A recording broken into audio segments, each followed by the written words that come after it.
when you take a position of analysis, that always puts you in tension with people who are coming from a position of advocacy.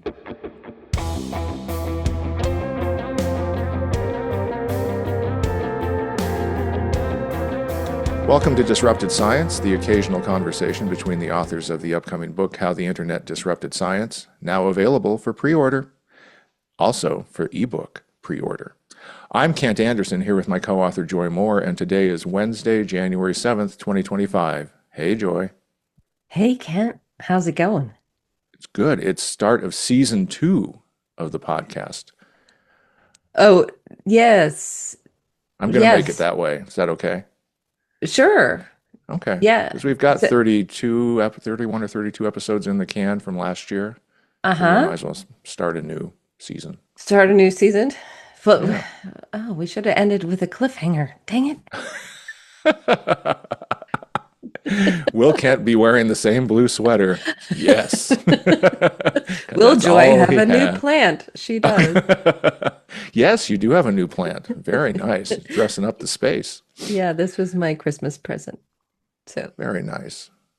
So today we have an interview with Rick Anderson, who is a great fixture in the scientific and scholarly publishing space, comes from the library space, and hmm reminds us that of the importance of libraries and also of librarians. And I think, you and I, in going through the research of the book, kind of got reacquainted with the importance of the library in a yeah. way that we maybe underappreciated before that. At least that was my experience. Yeah, that was an important part because so much about the relationships between publishers and librarians have been kind of fractured through propaganda over the Hmm. years and all the it's been an adversarial relationship, and losing sight of who the actual consumers are Hmm. and who are the people who are trying to get the right information to the people who need it. And so part of the research and looking at the dynamics that have changed between publishers and librarians over the years has given new light on what it must be like to be a librarian today. Yeah, and Rick brings, we just finished our talk with him. He brings a great perspective on it, but also because he's been wrestling with some of the issues around open access and related topics, the funding of it, especially the economics and the incentives, brings a really useful perspective to it. So, I think that he has also a unique position being at a religious school library at Brigham Young hmm University. And hmm so the funding is not as hit and miss, I think. So he talks about that. So it's a great interview. We really appreciated having him with us. And without further ado, I think we'll just get right to it, if that's okay with you. Sounds good.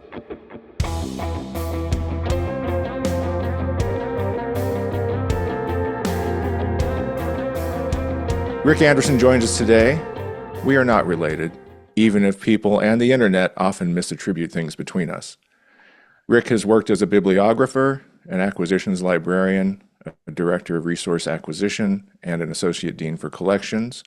He is currently the University Librarian at Brigham Young University, or as I like to call it, BYU, or the Y, or them, since I went to the University of Utah. He serves on numerous editorial and advisory boards and is a regular contributor to the Scholarly Kitchen. He has served as president of NASIG and SSP, groups that span from libraries to publishers. He's written 3 books, including Scholarly Communication, What Everyone Needs to Know at Oxford University Press, which was translated into 3 languages. So welcome, Rick. It's great to have you with us. Thanks, Ken. It's great to be here. It's so nice to have you. Thanks for joining us. I wanted to start. We've got some things to ask you about some of your recent writings that have had some impact in the scholarly publishing space. But before we get to that, I wanted to go back. What drew you into library science? Why? How did you come across this profession? Yeah, it's a great question. I have loved libraries literally for as long as I can remember. One of my earliest childhood memories is of standing next to my mom, and I remember being about the height of her knee. Um, and we were in the Belmont Public Library in Massachusetts, where I grew up, Oh. and she was flipping through the record bin in the library. And I remember I can't have been more than 2 or 3 years old, but I remember being frustrated that I couldn't see the records she was looking at. Even at that age, my two favorite things in life were music and books. And so for me, the library has always been a happy place. It's always felt like a combination of a playground and a candy store to me. I still get a buzz every time I walk into a library. I just love being surrounded by um, far, far more information than I can ever absorb. It's a very comforting feeling to know that as long as I'm in a library, I will never be bored.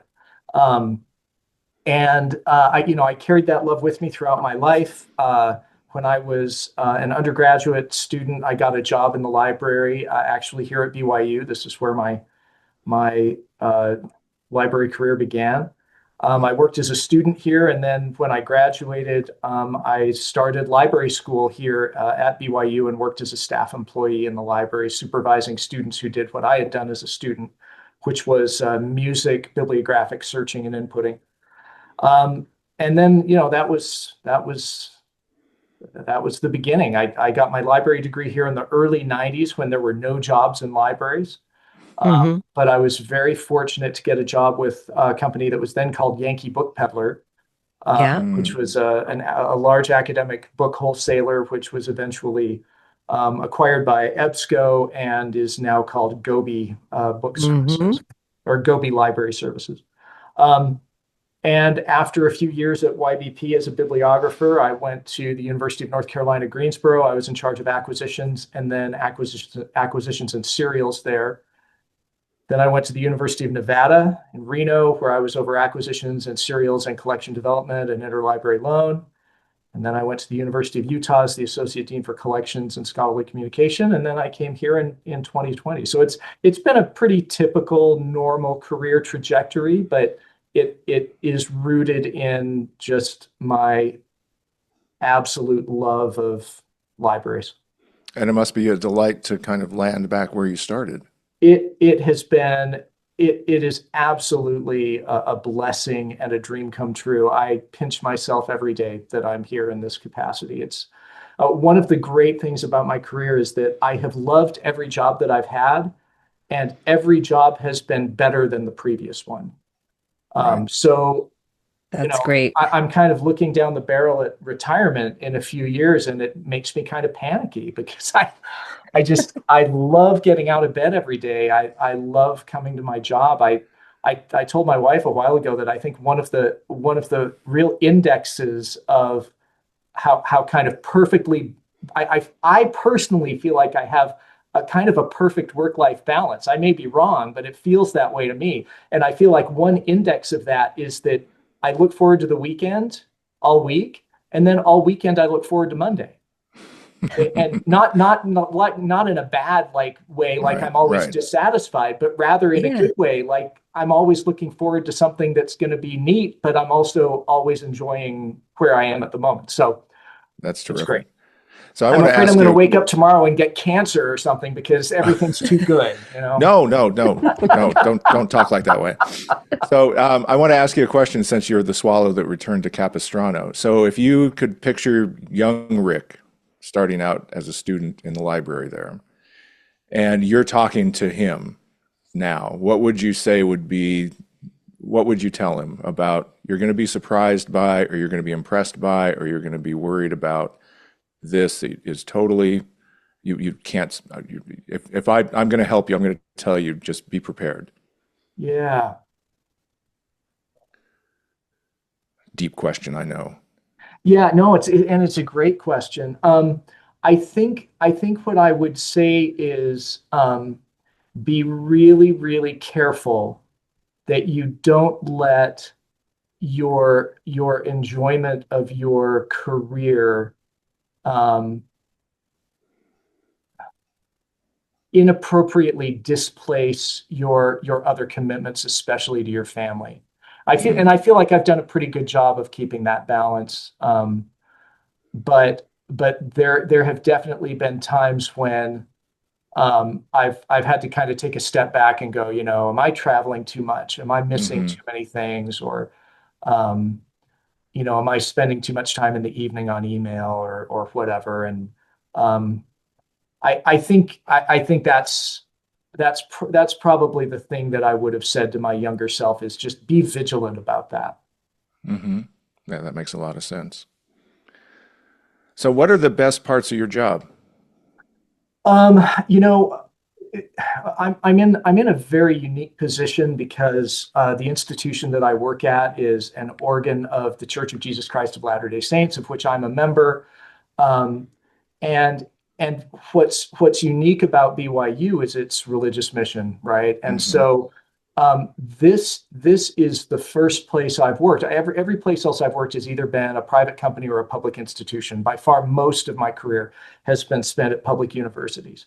And BYU is the first place I've worked where I can really fully integrate my full authentic self into every aspect of what I do. Mm-hmm. Um, because our religious mission is so deeply integrated with the day-to-day work of the university, all of the teaching, all of the programming, everything that we do in the library. It means that I no longer have to kind of suppress any part of who I am. I can Mm-hmm. be every bit of who I am professionally and intellectually, as well as every bit of who I am spiritually for the first time. And that's So just, you're fully integrated with your community, right, in all aspects of your professional and personal life. right, right. That's so cool. Yeah, it doesn't require me to be any less integrated with my professional community and my disciplinary colleagues. Um, I still have all of that, and I also have the integration with who I really am at my core, and that's just been tremendously satisfying. Another thing that is just wonderful here is that BYU the BYU library is very well supported, and I've never experienced that before. Mhm. And it's amazing. It also, of course, just like anything does, it leads to unintended consequences. In fact, one of the things we've been talking about in our library recently is that one of the great things about being at BYU is that we can afford to do so many things, and a downside of that is that we can afford to do a lot of things that don't make sense. And Mm. it's harder to stop doing things that don't make sense when you can afford to continue doing them than it Hmm. is when you can appeal to, budget pressure or whatever. And it's a much easier conversation to have with somebody to say, "Oh, that's such a great idea, man. I wish we could do that. Too bad we can't," even when the idea is insane, than it is to have the conversation where you say, "You know what? I see where you're coming from on that, but that idea is insane and we can't do it." And unfortunately, when you have the kind of resources we have, you have to have the second kind of conversation more often. Yep. Yeah, and you probably have a very strong support for archiving, Yeah, and capturing as much information as possible, and with that lends the opportunity to do a lot of things, right. and And to like you were, acquire a lot of and to things that may or acquire, may like, may or may yeah, not really to make sense to gather yeah, and keep. Yeah, we're really yeah.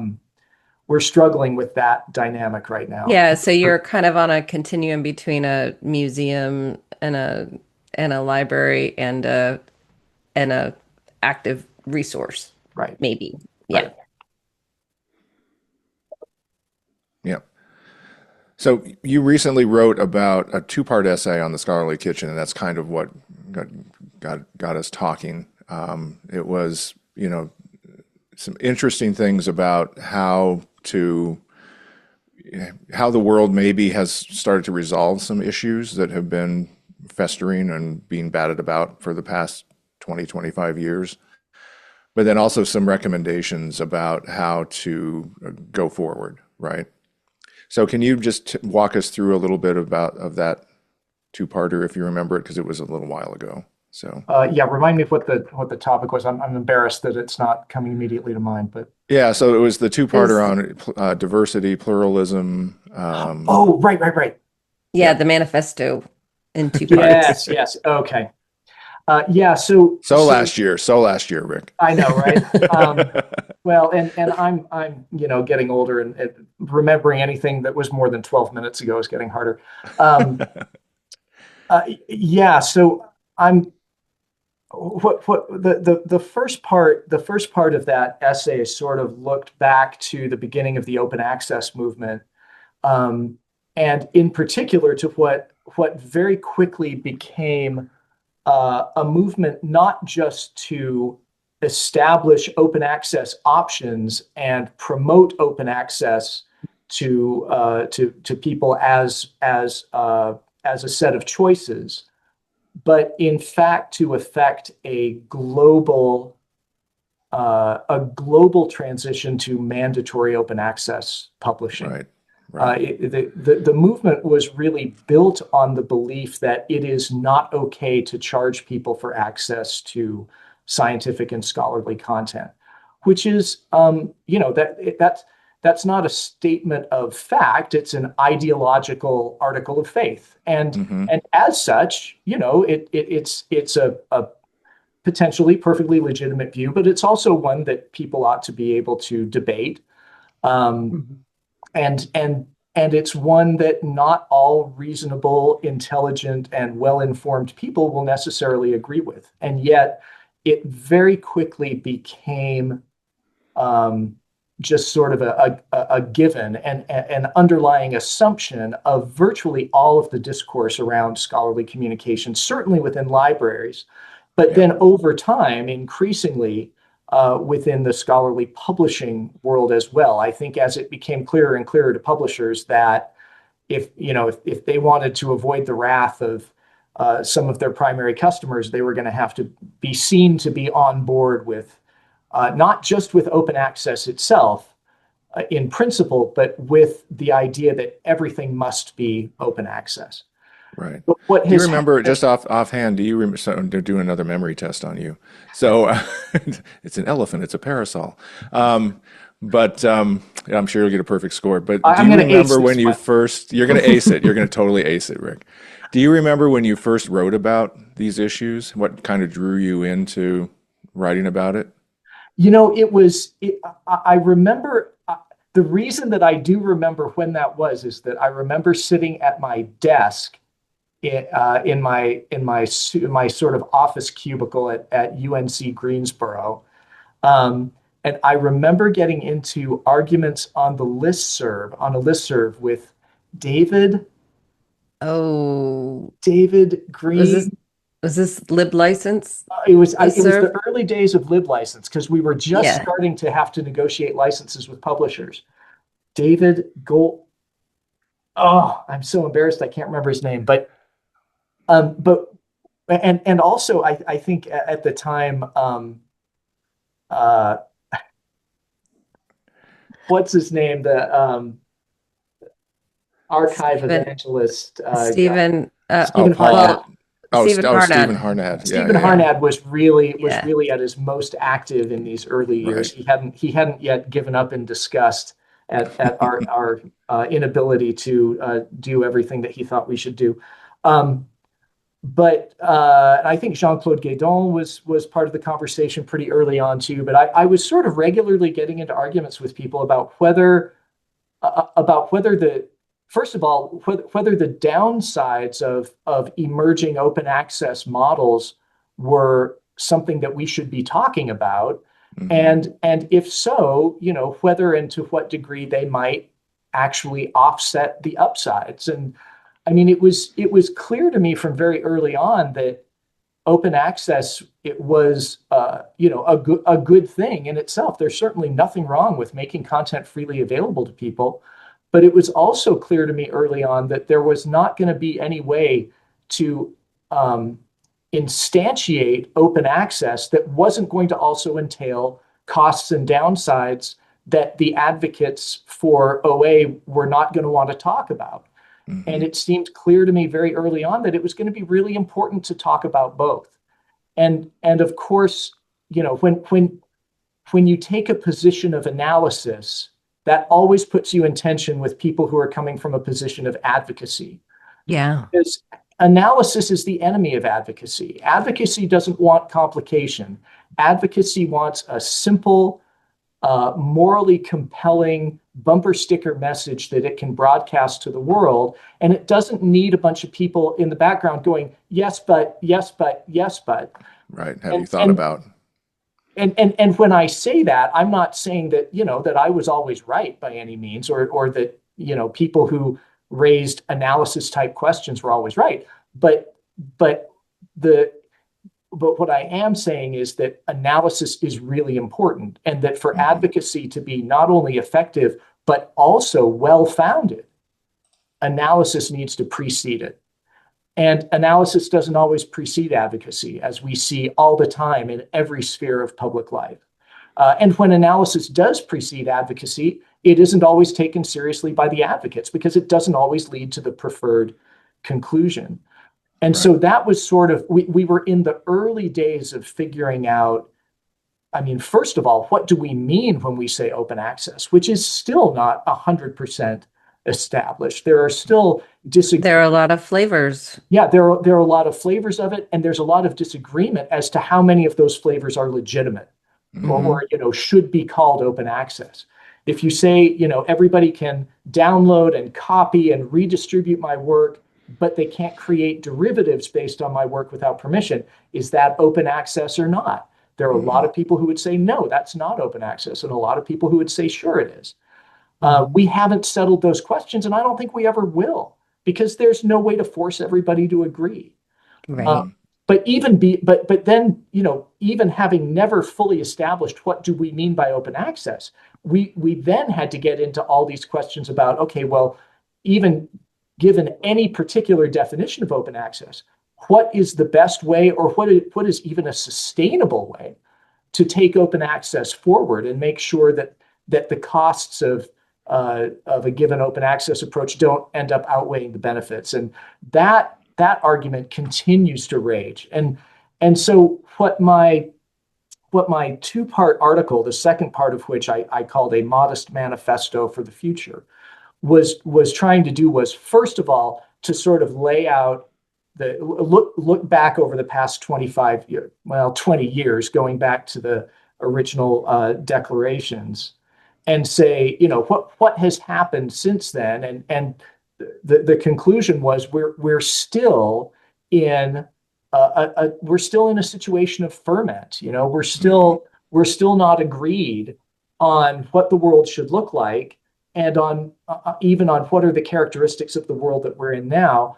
And then my argument in the modest manifesto section of my essay was, rather than trying to establish a single model or even a single suite of models that we are going to say represent the only legitimate mode of scholarly publishing, what if we just acknowledge the ideological and economic and structural diversity of the scholarly communication ecosystem in which we now work? And what if we just decide to accept that? Let's accept pluralism rather than trying to eliminate pluralism from our ecosystem.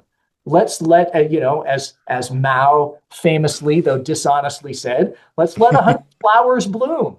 Let 100 schools of thought contend. Let 100 publishing models compete with each other, or they don't even have to be really competing with each other. If a publisher finds a way of working that allows that publisher to achieve its goals in an honest way, let them do it. Don't tell them that they're wrong.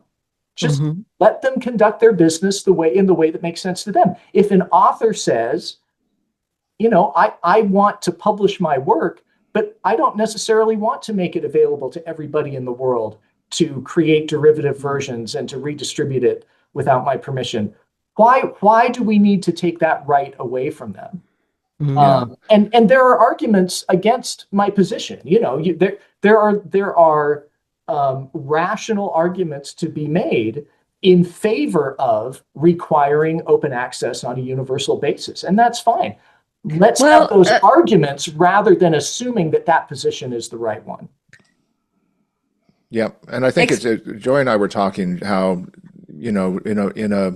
from a business standpoint and from a market standpoint and from a freedom of operation standpoint, the word could has always been kind of, it's been replaced by the ideological should, Or right? must.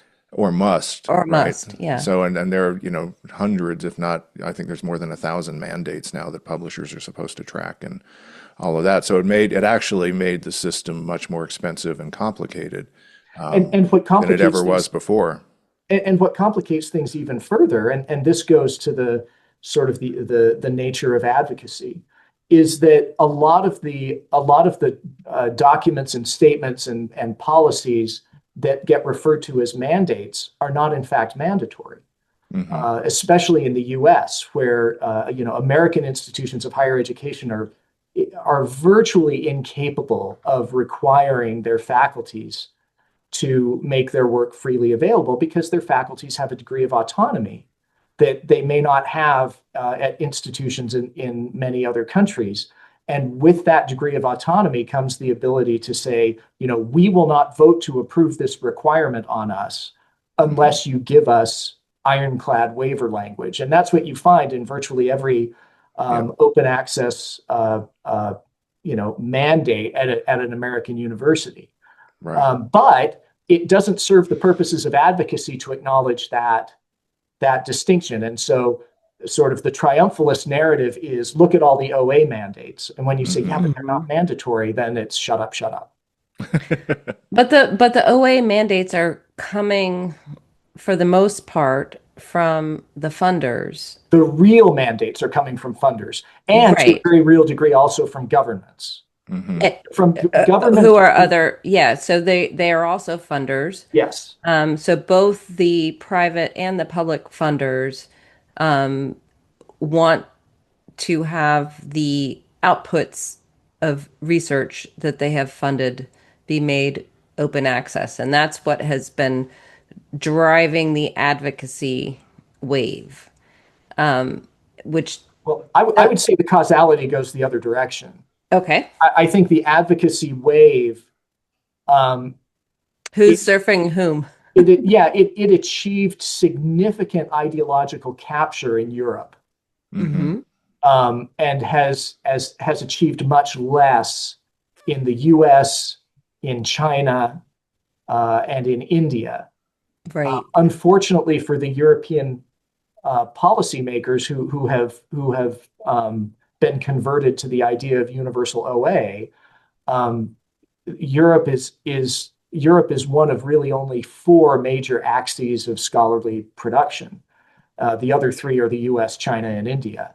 Mm. And without buy-in at the highest governmental levels from those regions, you're never going to achieve universal OA.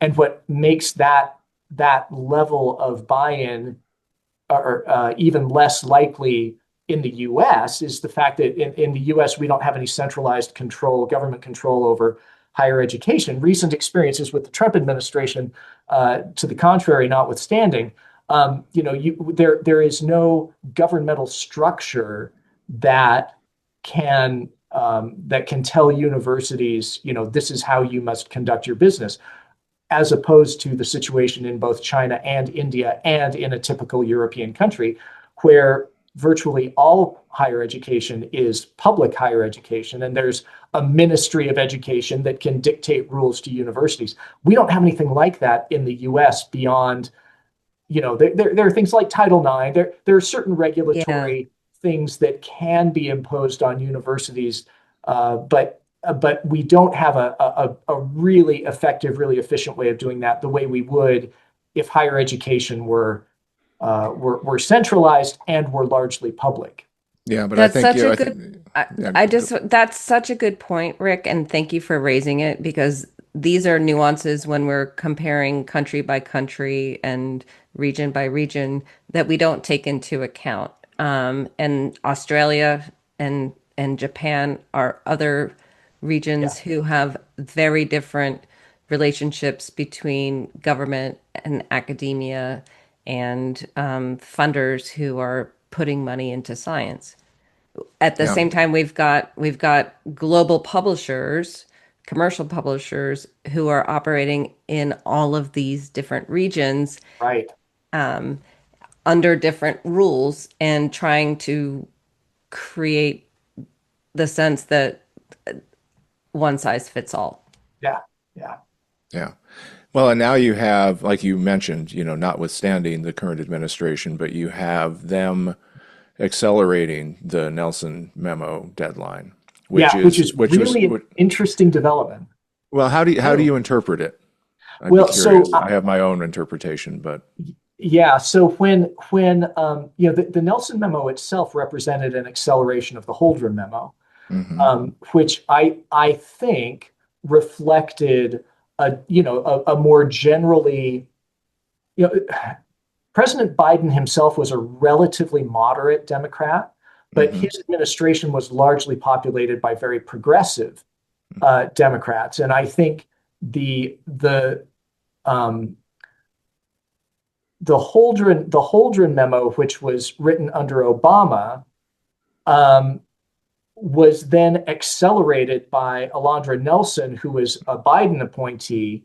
hmm And I think that the much more aggressive approach to making publicly funded research freely available reflected that more progressive tendency in the Biden administration. When Trump was elected, I remember saying to my colleagues, it's going to be really interesting to see what happens with the Holdren memo because hmm I mean the Nelson memo, because hmm I can imagine the Trump administration is so politically odd. It's just it has never fit ideologically within any mainstream conservative. Oh, it's a bunch of fiefdoms, it feels like. Yeah, and so on the one hand, I could imagine somebody from the Trump administration coming in and going, the Nelson memo is communism, get rid of it. Right. But I Right. could also imagine somebody from the Trump administration saying the Nelson memo is power to the people. We need to accelerate it. We Right. need we need to empower the common people, It's a in all the ways that populist. Trump talks about. And as it turned out, it was the latter. Well, I And think I think it was a habit of this administration, which is mostly creatures of the media, especially social media, that have occupied everywhere from the FBI to Homeland Security to NIH to, I mean, Dr. Jay Bhattacharya, the podcast NIH director, right? So all these people have media habits that are more faster, yeah, and yeah, we're trying to, and leaning into the propaganda zone yeah. as I well. think that's And true. so I think when they could say, okay, we can make scientific research free under government auspices, and we now own those auspices, we can have a really effective propaganda machine. I think that's an element of it too, and I think another element of it is the idea of disempowering the elite experts. hmm Yeah. Um, the let And let's that let's was the difference between the two memos, right? yes, yes. And so it would one of you mind just quickly pointing out the differences between the two memos and why they're important for people who aren't familiar with them? Yeah, so the Holdren memo said it said, look, all government agencies that do at least $100 million a year in research funding hmm need to create a plan to ensure that the research results that are created as a result of their funding are made freely available to the public, not under a strict not under the strictest definition of open access, but freely available at least to read to Hmm. the public within 12 months of initial publication. And that was hmm sort of the fundamental mandate of the original memo. And so it sent the big funding agencies of the US government scrambling to come up with plans. What the Nelson memo did was it took the Holdren memo and it said, first of all, we're going to impose this requirement on all government funding agencies, not just the big ones, all of them. Mm-hmm. And second of all, we're going to take away the option of the 12-month embargo. Right. It's going to be immediate. And the impact of those, I mean, the impact of the first new requirement was obvious. It meant that now all of the government agencies had to scramble to come up with these plans. But the impact of the second one was much more direct on scholarly authors themselves, because it now meant that the only places they could publish their work were going to be places where in which they could make their work immediately freely available to the public, or places that would allow them to deposit a copy of their accepted article in an open repository immediately upon publication. And that, of course, put tremendous knock-on pressure on publishers, who many of whom had open access options but weren't fully open access, that now if they wanted to publish work by authors who were funded by the US government, they now had to figure out how to make open access immediately available to all of their authors. Right. And then they had another bit of pressure, well, a couple of other bits of pressure, right? So they started to put pressure on the APC levels, right? Oh, right, Saying, because the saying most obvious way for a publisher to do that in a sustainable way was to say, okay, we'll just charge APCs. Right. Mm-hmm. And they which said, are well, article look at this. processing charges. And, Right. So, for gold open access, the author or the funder or somebody pays the publisher at the end of the process to all the costs that they've incurred, supposedly, to get that paper to publication. And, they picked out Nature because it has a high APC for its option of $12,790 or something like that. And, immediately started to put pricing pressure on it as well. And I think that, this gets back to, their use of the literature. But I wanted to kind of get back to your manifesto and your proposal. You talk about pragmatism and, proposals, projects, and system changes that are likely to create the most good for the most people at the least cost. And one of the things that we're talking about with this pressure on publishers to rein in costs, to make things open access more immediately, to not have economic incentives to delay release of content, is kind of an attack on gatekeepers, right? the term gatekeeper has become an epithet. Yes, right. Or editors, or people who select content for specific purposes and communities. Whatever, But also, however you want to stretch it out. but it, to Rick's point, it's become an epithet culturally within this political environment. This, And interestingly, I think that the genesis of gatekeeper as an epithet sort of initially emerged on the progressive left. Yeah. But it's now been grabbed and run away with by the MAGA right. Right. How dare you tell us that, who are you to tell me that that the research results I want to promote to the world are somehow illegitimate? What gives you the right to critique my and that has gone maybe accidentally or serendipitously hand in hand with the notion of everything that looks like a scientific paper should be published somewhere for somebody to use for whatever reason they want. Right. And it interestingly, that I think you're right. I think that it's been accidental, but one of the within the past few years, maybe not as many as 10, but certainly more than 2 or 3, certainly before Trump was reelected, one of the ways that a significant number of advocates in the open access space wanted to get around, one of the big costs of preparing a scholarly or scientific article for publication is the cost of peer review. And everybody likes to point out that the peer reviewers are working as volunteers, which is true. But the process of managing peer review, as anybody who's worked in an editorial capacity knows, is hugely expensive and hugely inefficient. It's just an awful time sink because it's kind of like You're working with democracy, right? reviewers. It's the worst of all, messy. or it's the best of all bad But solutions. it's the people who are volunteering at the polls who are keeping the democracy Right, alive, right? exactly, It's not the exactly. voters. And so one way of getting around the high cost of peer review is to say, well, I'll tell you what, let's not make the general public wait for peer review to get access to the content. Let's put the content out there first, make it available openly, and then do peer review around it. Put the article out there and then have peer reviewers come in and say, okay, you guys, here are the problems with this article, or here are all the reasons this article is great. And then everybody will have access to the article, but everybody will also have access to all the discourse around the article. And nobody has to wait, and they're volunteers anyway, but now they're not having to be managed by this clunky, inefficient process.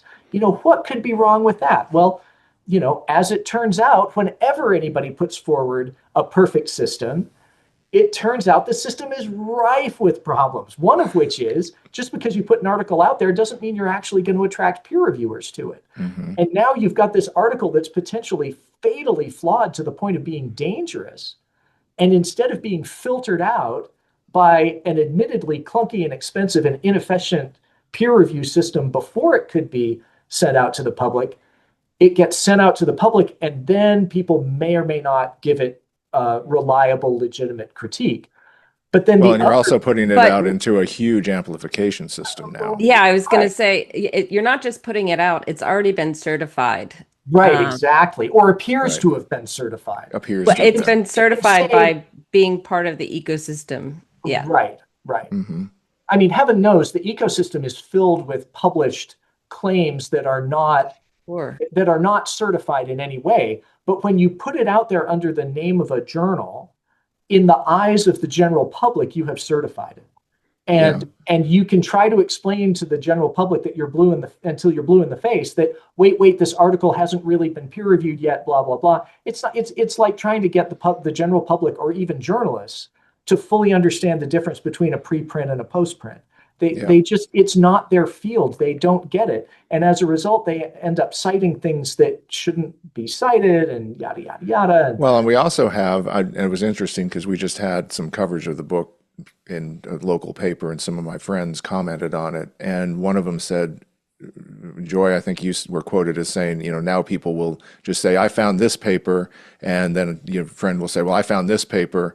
And members of the public are arguing about papers that they found that they really don't understand. They don't have the context for it. They don't have the background to interpret them. They don't know how they rank up and down inside that field. They don't have credentials to actually implement anything of the findings, all of this. But they argue about papers like that.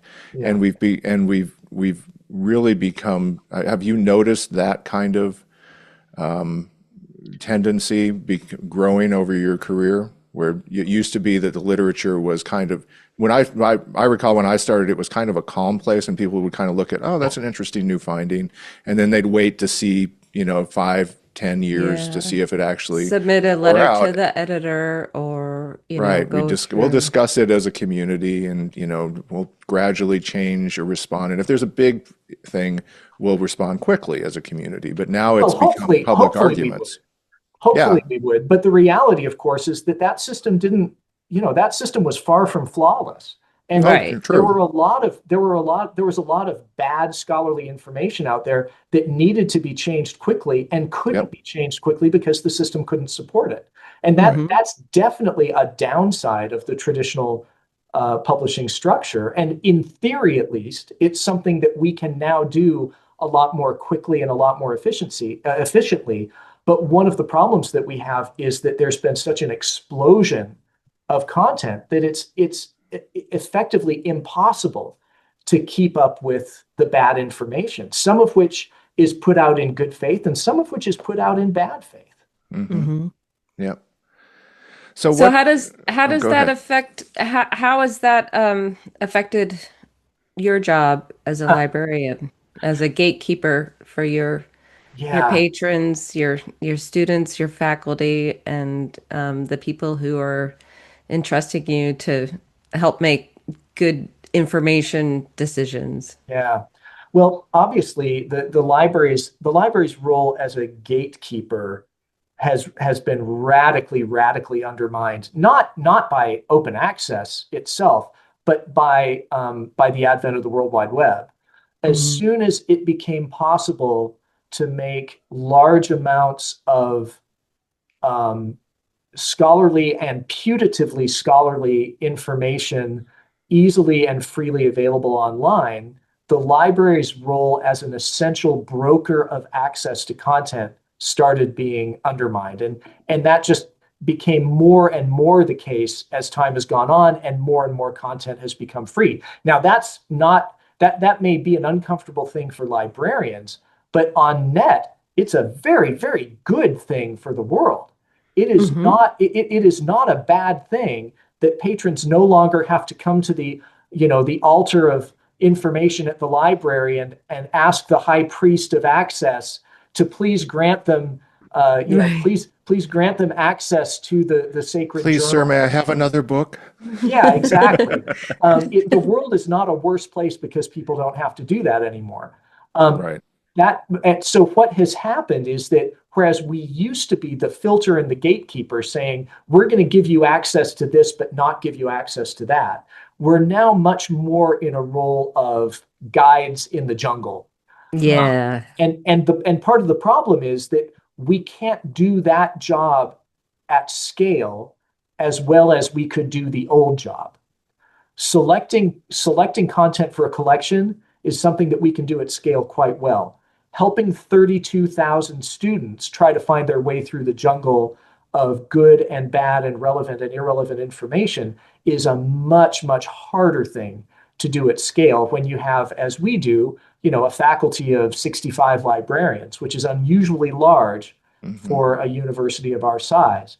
Um, and so Do you we do do you our see best. any trends where people? I've seen research where students seem more worn out by the information space, and they're kind of looking for you know answers they can trust. Guy, So have you noticed they're looking any for patterns like that safari affecting the guides.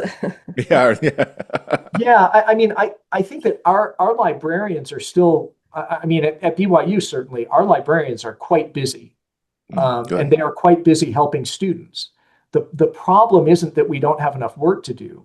The problem is that we're capable of providing that level of support to a tiny fraction of the students that we are charged with helping. Mm.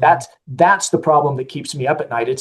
I wrote about it years ago as the starfish problem, right? You've got Mhm. Yeah. the old story about the guy walking on the beach and the beach is covered with starfish and he's throwing them back into the water one at a time. And somebody comes up to him and says, why are you wasting your time? You're never gonna help all of these starfish. And the guy goes, but I can help this one.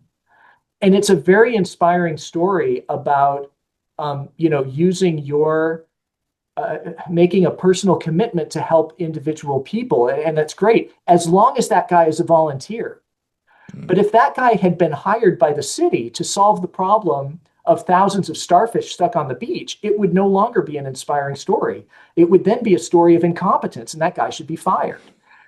And the Mm. problem for us as librarians is that we are charged with helping all the starfish, Mm. and we get a lot of satisfaction from helping the one starfish. And it's good that we do that. We shouldn't not do that. But the satisfaction we get from helping the one starfish, I worry, distracts us from our charge, which is to figure out a way to help all of them. And we haven't figured out how to do that yet. I don't know what the answer to that is. That's a But fantastic analogy. I love that story. That's terrific. All right. Well, I'm looking at the clock, and I'm the guy. I'm always the meanie who looks at the clock. So let's move on to. I could talk with, as you know, Rick. I could talk with you for hours, and hopefully will in the future. But let's move on to discoveries of the week.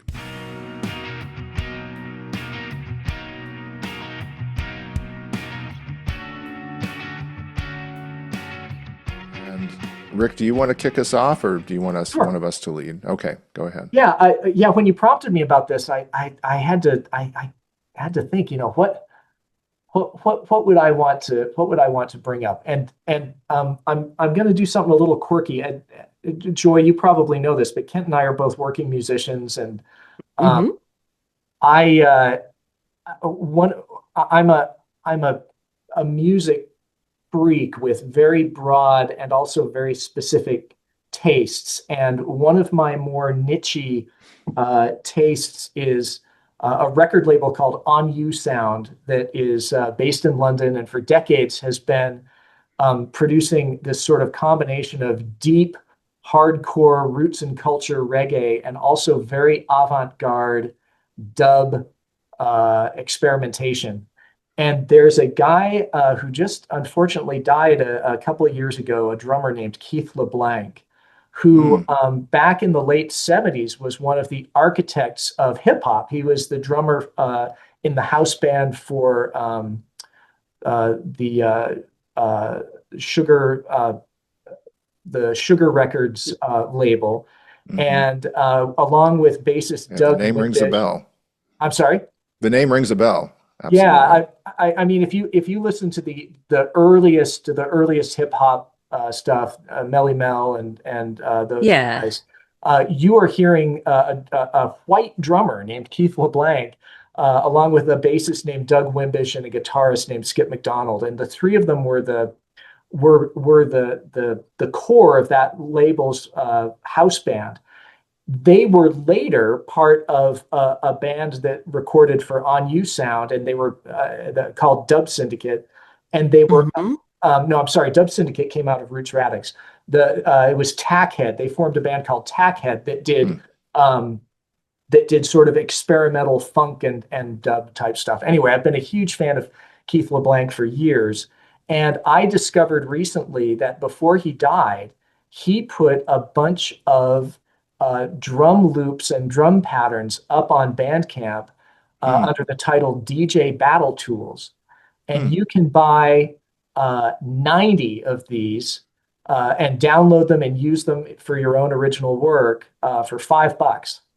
Wow. Wow. As just a huge fan of LeBlanc's drum sound, that's been a really exciting discovery for me. So I've downloaded those, and I'm looking for ways to. Believe it or not, I'm a reggae musician. Yeah, It's yeah. not necessarily what people think of when they look at me, Uh-huh. but I produce original reggae music, and being able to incorporate some of Keith LeBlanc's loops and one shots into that is a really exciting prospect for me. So there you go. Yeah, and I'm having a memory blank right now. It was what was the band you were at the University of Utah? You were in a band When I was at BYU, I was in a at band called BYU? Swim Herschel Swim. It was Swim, a Herschel, ska Swim, band. that's it. Yeah. It And they used to was play up at clubs around the U. Yeah, it was. We were startlingly popular. When we Yeah. played in Provo, we would play to 1,000 people. Yeah. When we played in Salt Lake, we played to 50 people. But in Provo, we were. In Provo. You were big in Provo. No, I don't know. I still remember when Swim, Herschel, Swim would come up, everybody would be like, "Oh my gosh, they're so cool." So that was awesome. But yeah, that's great. And that's quite a legacy to leave, and quite an awareness of leaving a digital legacy Yeah, like and that other people can use. I have to think that he did it intentionally, right? Oh, absolutely, yeah. Yeah, that's awesome. All right, I'm gonna go next, if that's okay. So mine was a mean-spirited one for coming out of the holidays. So, All right. I always like when I read a news article and then there's like a sentence and you're like, "Ooh, that's interesting." So there was in a town nearby, Grafton, Massachusetts. There was a guy in his 20s, I think, who they found had converted a house into a huge pot growing facility without a license. And so the cops had been monitoring him for a while, and then they decided to make the bust. And so they busted him and took him to the courthouse in Westboro, which is about 9 miles from his house. And because his car was involved in this, they also confiscated his car. So they arraigned him in the court, and then they said, okay, and there was like 20 degrees out and windy and terrible weather and all this stuff.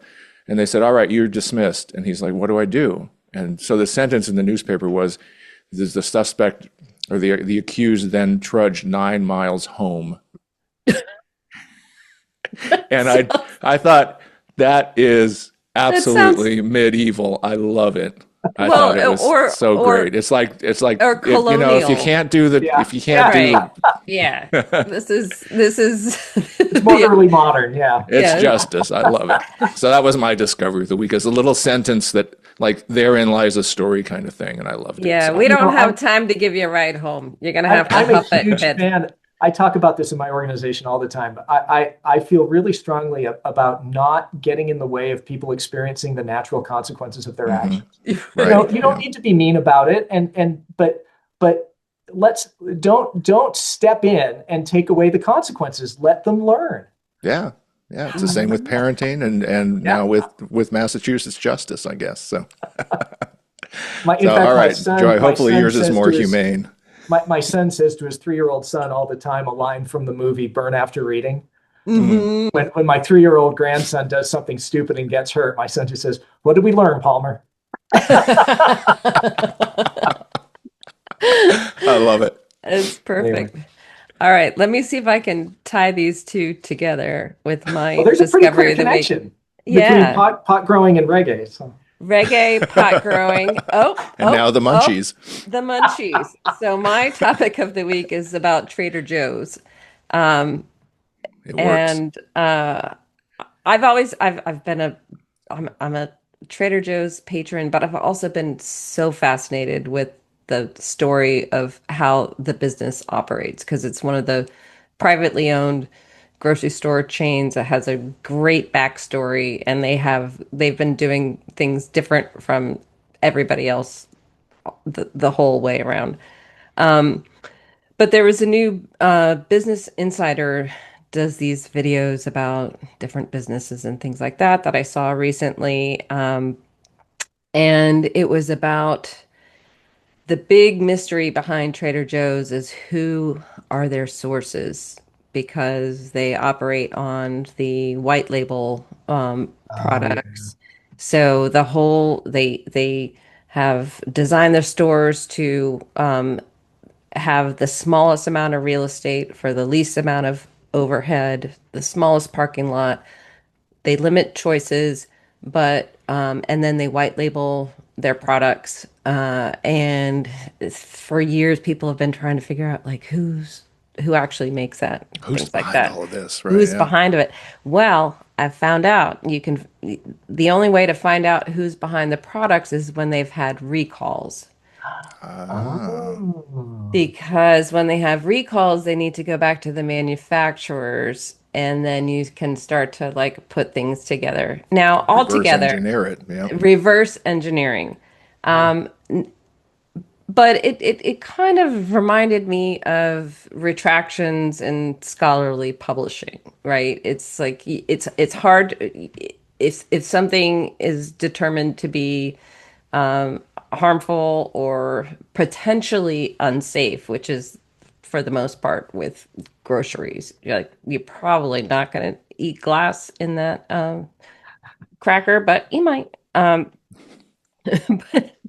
But through the FDA regulations, they have to go back to the source and figure out who created it and How it happened. and how it happened. So Yeah.